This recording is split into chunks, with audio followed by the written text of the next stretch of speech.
This video is about sinusoidal graphs. That's transformations of sine or cosine. This is AP Precalculus topics 3.4 and 3.5. If you appreciate this content, please give it a like. Number 1. The sinusoidal function f at theta is shown in the figure above. Find the period, frequency, amplitude, and midline for the graph of f at theta. The period is the horizontal length of one cycle of a function, which I love to measure from peak to peak, but in this case these peaks are between the lines, so I'm going to pick something else.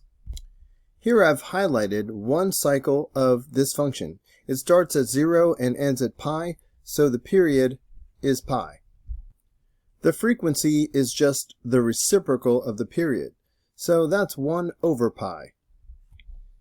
The midline is the horizontal line halfway between the highest value and the lowest value. In this case, y equals 0. It's always y equals something.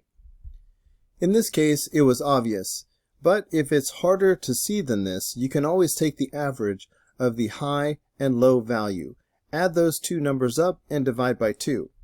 In this case, you would get 3 plus negative 3 is 0 divided by 2, which gives you y equals 0.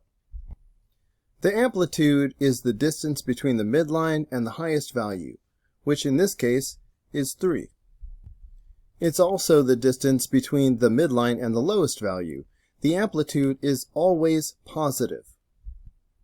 Number 2. Let's find the same four values for the function g of theta. Only one cycle of the function is shown, so the period will be the length of this one cycle. It starts at 0 and ends at 2 pi, so the period is 2 pi. The frequency is just the reciprocal of the period, so that's going to be 1 over 2 pi. It's pretty easy to see that this is the horizontal line going through the middle, halfway between the high point and the low point. This is the line y equals negative 2. The amplitude is this distance right here between the midline and the highest point. From 0 to negative 2, the distance is 2. The amplitude is always positive. Number 3, let's find the same four values for the sinusoidal function h of theta. Here I've highlighted one cycle of function h. It begins at 0 and ends at pi, so the period is pi. The frequency will be the reciprocal of the period, so that will be 1 over pi. For the midline, let's use the trick of finding the average of the highest value and the lowest value. So that will be 4 plus negative 8 divided by 2. 4 plus negative 8 is really just 4 minus 8, which is negative 4 divided by 2. So the midline is y equals negative 2. You can see how this horizontal line y equals negative 2 is halfway between the highest value and the lowest value. The amplitude is the distance from the midline to the highest point. In this case, the amplitude is, well, wait, don't say 3. Don't count those squares. Every square has a value of 2. We are going from negative 2 to 4. In fact, maybe you should think of the amplitude as the highest value minus the lowest value.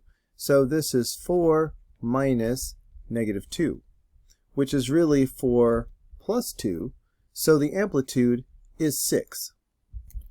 Always be careful of the scale. We are not counting by ones. Number 4, let's find the same four values for function k of x. Here's one cycle of k of x. It starts at 0 and ends at 3 pi over 2, so the period is 3 pi over 2. Since the frequency is just the reciprocal of the period, we're just going to turn this upside down. The frequency will be 2 over 3 pi. It's pretty easy to see that the midline is right here. However, let's practice taking the average of the highest value and the lowest value. So we're going to do 6 plus negative 2 divided by 2. That's 6 minus 2, which is 4 divided by 2. So y equals 2 it is. The amplitude is the distance from the midline to the highest value. We are not going to be fooled by the fact that this is 2 squares. We're not going to be fooled into saying that the amplitude is 2. We see that each square has a height of 2 units. So this is really 4 units tall. So the amplitude is 4. We can also find the amplitude by subtracting the highest value minus the lowest value. In this case, 6 minus 2, which does equal 4. Let's go again with this sinusoidal function f of theta. Here I've highlighted one cycle of the function, which goes from 0 to pi over 2. So the period is pi over 2. The frequency is just the reciprocal of the period, 2 over pi. It's pretty easy to tell that the midline is right here at y equals 1. But let's practice finding the midline by taking the average of the highest value and the lowest value. So that's 3 plus negative 1 divided by 2. 3 minus 1 is 2, so we have 2 over 2. That's y equals 1, just like we thought. The amplitude is the distance from the midline to the highest value. From 1 to 3, the amplitude is 2. For the next few problems, we are given a description of a function, but no graph. Number 6, the sinusoidal function g of theta has a maximum at the point 2 pi, 5. The first minimum after reaching this maximum value occurs at the point 5 pi, negative 1. Find the period, frequency, amplitude, and midline for the graph of g of theta. Before we begin, I'd like to demonstrate a pattern for you.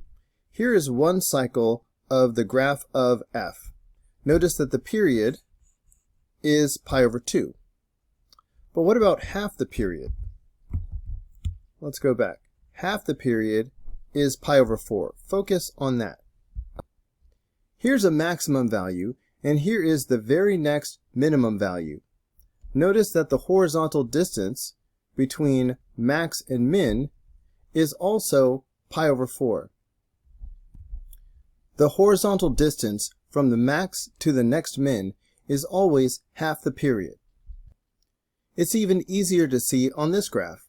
Here is the maximum value, and here is the very next minimum value. Notice that the horizontal distance between these is pi over 2. And you can easily see that that is half the period. Of course, it works the same way if you start with a minimum value. So here is a minimum, and here is the very next maximum. You can be guaranteed that this distance is half the period, which we can easily see if we slide the interval over to begin at 0. Back to number 6. We have a maximum at an input value of 2 pi.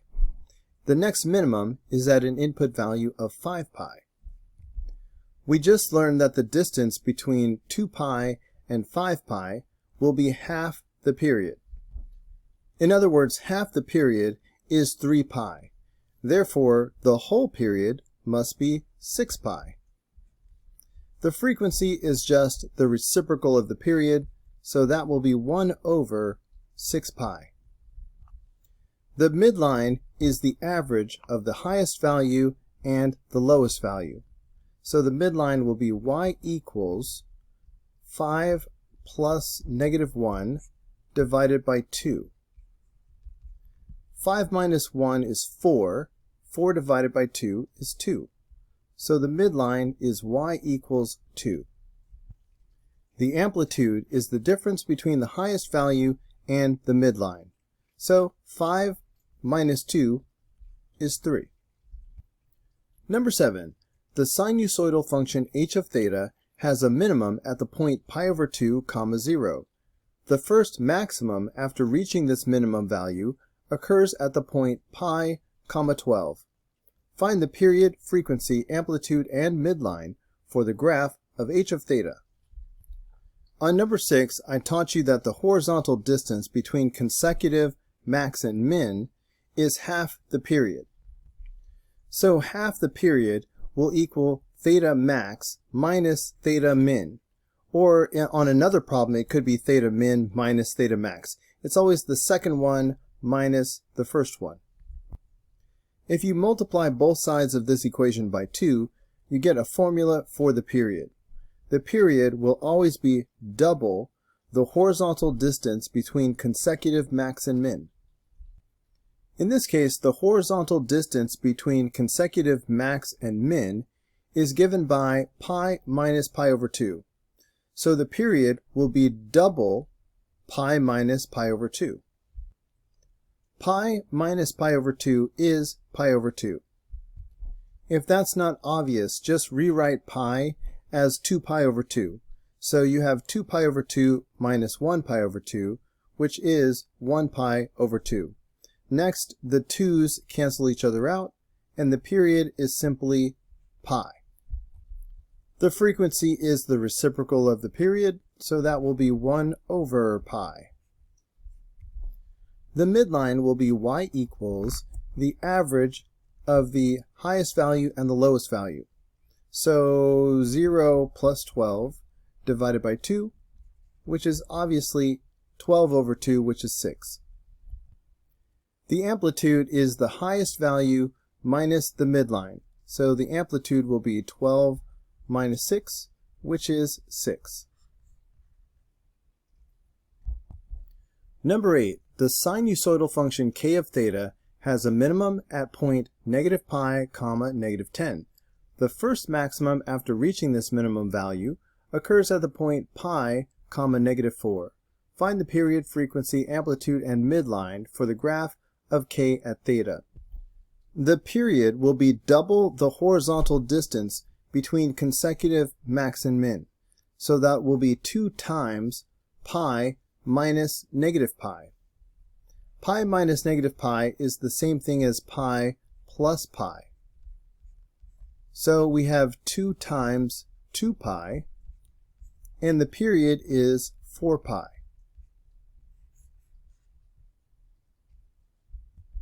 The frequency is the reciprocal of the period, so that's 1 over 4 pi. The midline will be y equals the average of the max and min. So negative 4 plus negative 10 divided by 2. That's negative 14 divided by 2. So the midline is y equals negative 7.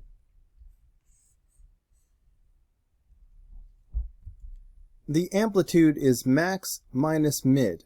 So that's negative 4 minus negative 7. The amplitude is negative 4 plus 7, which is positive 3. The amplitude is always positive, so if you switch the order by mistake and you get a negative number, just go ahead and take the absolute value of that because the amplitude is always positive. Use the graph of the sinusoidal function g of theta to answer problems 9 through 11. Number 9. Which of the following best describes the behavior of g over the interval from pi over 2 to pi? I've highlighted the interval from pi over 2 to pi, so it's easy to see that g is increasing on this interval because of the way it is rising from left to right. So we can throw out options C and D. An increasing rate means the rate of change is increasing. A decreasing rate means the rate of change is decreasing. Back in Unit 1, we learned that wherever g at theta is concave up, the rate of change is increasing. Wherever g at theta is concave down, the rate of change is decreasing. On the interval from pi over 2 to pi, g of theta is concave up. so the rate of change is increasing, or we can say that g is increasing at an increasing rate. And the answer is A. Number 10. Which of the following best describes the behavior of g over the interval from pi to 3 pi over 2? I've highlighted the interval from pi to 3 pi over 2. Clearly, g of theta is increasing on this interval. We can see that g is rising from left to right. Options C and D are out. Is g concave up or concave down on this interval? G is concave down on this interval. So the answer is B. Which of the following best describes the behavior of g over the interval from 0 to pi over 2? I've highlighted the interval from 0 to pi over 2, so you can clearly see that g is decreasing on this interval. The values are falling from left to right. Options A and C both say that g is increasing, so we can throw those out. However, is g positive or negative on this interval? Notice that g of theta is below the x-axis on the interval from 0 to pi over 2. All of the output values are between 0 and negative 2. All the output values are negative on this interval. So the answer is D. G is negative and decreasing on the interval from 0 to pi over 2. Use the graph of the sinusoidal function h of theta to answer problems 12 through 14. Number 12.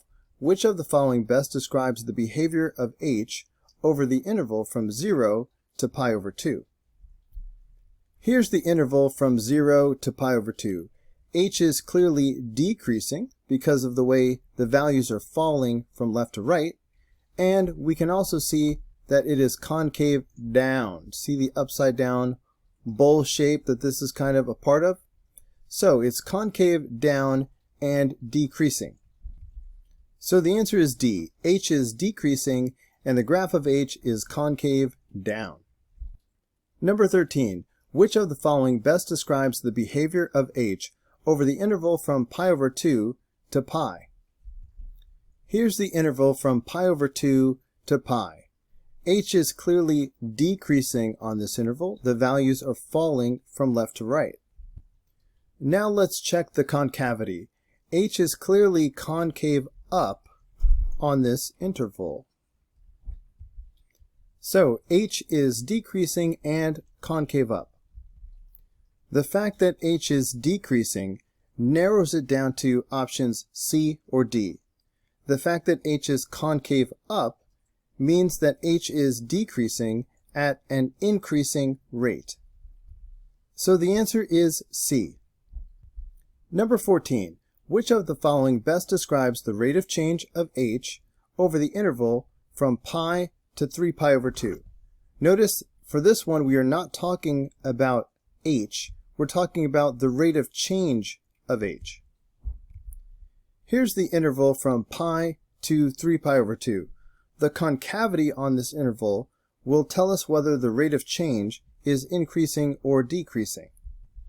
The fact that h of theta is concave up on this interval tells us that the rate of change is increasing. We have narrowed it down to option A or option C, both of which say that the rate of change of h is increasing. But how can we tell if the rate of change is positive or negative? The rate of change is the slope of the graph. Or I suppose more specifically, I should say the rate of change is the slope of the tangent line. So the question is the slope positive or negative on this interval? Any tangent line you draw on this interval will have a positive slope. Therefore, the rate of change is positive on this interval. So the answer is A. The rate of change of h is positive and increasing on this interval. Here's a slightly different way to process number 14. Back in Unit 1, I tried to get you to memorize this chart showing the graphical relationships between f of x, the rate of change of f of x, and even the rate of change of the rate of change. According to the chart, we can tell whether the rate of change of h is increasing or decreasing based on whether h is concave up or concave down. In this case, h was concave up. That told us that the rate of change of h is increasing. However, the chart also tells us that the rate of change will be positive or negative depending on whether h is increasing or decreasing. On this interval, h is increasing. And the fact that h is increasing tells us that the rate of change is positive. So the chart is another way to know that the rate of change of h is positive and increasing on this interval. So the answer again is A. I'm going to make a separate video for this practice FRQ number 3. Just look for 2013 FRQ 3. Hey guys, don't forget to like and subscribe, but also if you found this video helpful, there's a lot more where that came from. You can click the upper link, which will take you to the whole unit playlist, or you can click the lower link, which will take you to the next video in the playlist. See you there.